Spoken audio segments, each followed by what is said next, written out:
أما بعد فأعوذ بالله من الشيطان الرجيم بسم الله الرحمن الرحيم قل بفضل الله وبرحمته فبذلك فليفرحوا وقال الله تبارك وتعالى في مقام آخر والذين جاءوا من بعدهم يقولون ربنا اغفر لنا ولإخواننا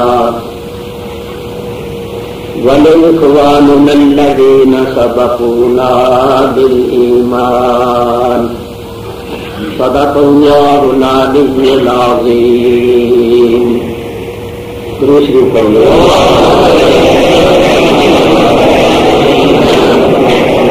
مولانا آل سیدنا مولانا محمد واصحاب سیدنا ومولانا محمد وبارک وسلم. الصلاة والسلام عليك يا رسول الله. الصلاة والسلام عليك يا حبيب الله. الصلاة والسلام عليك يا رحمة للعالمين وعلى آلك وأصحابك يا شفيع المسلمين.